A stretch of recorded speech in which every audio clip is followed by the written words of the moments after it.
सी कहते मोर निर्वाचन लड़वा इच्छा नहीं माने इच्छा नहीं आउ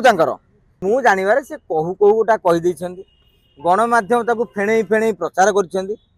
जी एत संघर्ष कर थरुटे जीति आज्ञा आम सुर बाबू पुणी कहले लड़े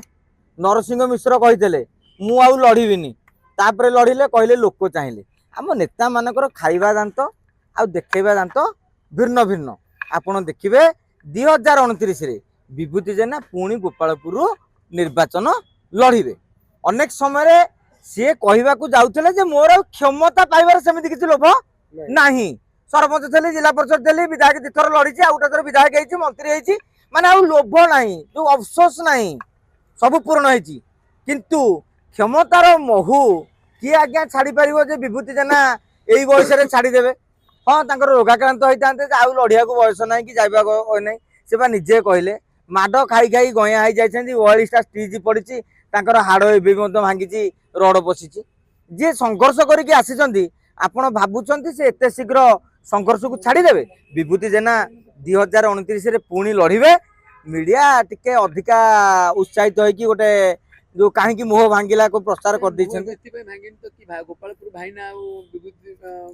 शुणु भारतीय जनता पार्टी को प्रदीप पाणिग्राही नुआकिरी आसी सांसद भाव में जीति आपड़ जाथे 2024 निर्वाचन में प्रदीप पाणिग्राही चाहूले मु विधायक भाव जो लड़ाई गोपालपुर किंतु विभूति जेना जिद कले जे विधायक भाव में मु लड़बी आपड़ इच्छा पाइले लड़ू ना सांसद लड़ू मोर मतलब नहीं सी छाड़ा नाराज दल भी देखला गोटे लोक 2019 मसीह भी कम भोटे प्रदीप पाणिग्राही हारी जो बीजेडी हूँ गंजाम हूँ गढ़ विजु जनता दलर तेणु एत कर सारा पाणिग्राही बाबू जे प्रदीप पाणिग्राही आसिक विभूति जेना को टेक ओवर करदे गोपालपुर मु कहीं अंतत पक्षे भाभी पार ना कहीं विभूति जेना ए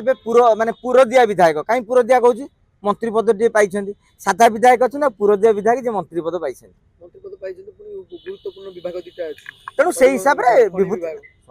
प्रदीप पाणिग्राही चाहिए विभूति जेना को टेक ओवर करें ना कि पछरे पकई पारे ना बीजेपी राजनीति।